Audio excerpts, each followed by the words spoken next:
As of exploration के बाद बारी आती है colonisation and settlement of America. 1607 से 1775 ये वो दौर था जब यूरोपीय ताकतों ने अमेरिका यानी शुमाली अमेरिका में अपनी नौ आबादियात कायम की। इस अरसे के दौरान नौआबादियात की तरक्की, मुकामी बाशिंदों के साथ ताल्लुकात और मुख्तलिफ यूरोपीय अक़वाम के दरमियान ताकत की जंग ने अमेरिका में गहरे असरात मुरतब किए हैं। पहली कॉलोनीज़ इंग्लैंड की पहली मुश्किल नौ आबादी जेम्स टाउन 1607 में वर्जीनिया में कायम की गई। इब्तदाई तौर पर मुश्किलात और भूख के बावजूद ये नौ आबादी आखिरकार तंबाकू की तजारत की बदौलत कामयाब हुई।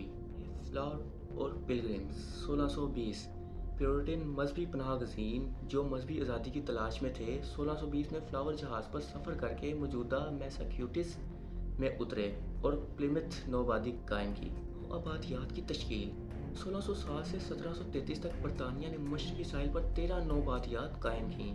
ये नौ आबादियात 3 अहम इलाकों में तकसीम थीं। वन पर आती है New England colonies, Connecticut, Rhode Island and New Hampshire. यहाँ की मवेशियत ज़्यादातर तजारत, माहीगीरी और दस्तकारी पर मुनहसर थी। नंबर 2 पर आती है middle colonies, New York, new Jersey and Pennsylvania. यहाँ पर ज़्यादातर ज़राअत, ख़ासतौर पर गंदम और मकई की काश्तकारी अहम थी। तीसरी और आखिरी है southern colonies, Virginia, Maryland, north Carolina, south Carolina and Georgia. यहाँ की काश्त चावल, मकई, कपास और तंबाकू पर मुनहसर थी और यहाँ गुलामों का इस्तेमाल आम था। बारी आती है नौआबादियाती ज़िंदगी और मईशत। नौआबादियात की मईशत ज़्यादातर ज़राअत पर मबनी थी। जनूबी नौआबादियात पर गुलाम मजदूरों के ज़रिए फसलें उगाई जाती थी। प्लांटेशन पर बड़े बड़े फार्मों जबकि न्यू इंग्लैंड और मिडल नौआबादियात में छोटे किसान और तजारत पेशा लोग रहते थे। इन्वेंशन ऑफ स्लेवरी 1619 में पहली बार अफ्रीका से अमेरिका में गुलामों को लाया गया। 1619 में गुलामी एक तजारत बन चुकी थी जो ख़ास तौर पर जनूबी नौआबादियात में जहाँ ज़रूरी पैदावार का दारोमदार गुलामों पर मुनहसर था।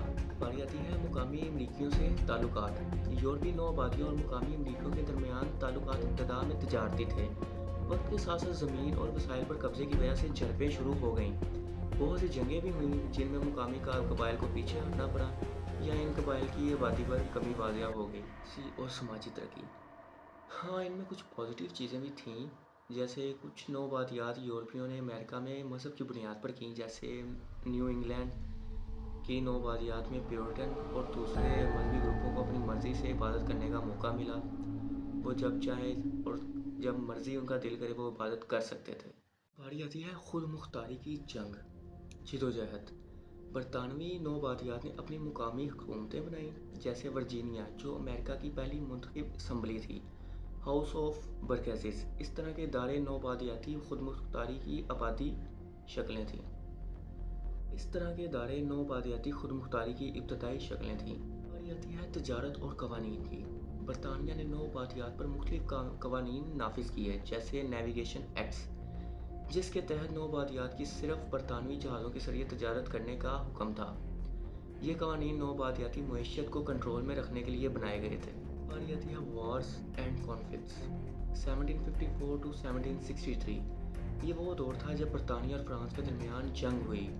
ये जंग शुमाली अमेरिका में ताकत के तवाज़ुन के लिए लड़ी गई। इस जंग के नतीजे में बरतानिया ने फ्रांस को शिकस्त दी और शुमाली अमेरिका के ज़्यादातर हिस्से अपने हिस्से में ले ली। अगली बारी आती है नौआबादियात और बरतानवी हुकूमत के दरमियान कशीदगी।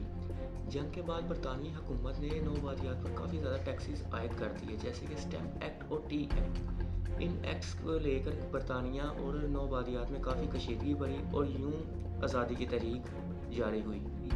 1607 से 1775 के दरमियान अमेरिका में नौआबादियात की बुनियाद रखी गई और इनकी मईशत, समाजी ढांचे और सियासी निज़ाम में तरक्की हुई। गुलामी का फैलाव, मुकामी वादियों का ज़वाल और बरतानवी हुकूमत के साथ ताल्लुकात में कशीदगी इन अहम अवामिल में शामिल थे जिन्होंने नौआबादियाती दौर के आखिर में अमरीकी इनकलाब की राहें हमवार की।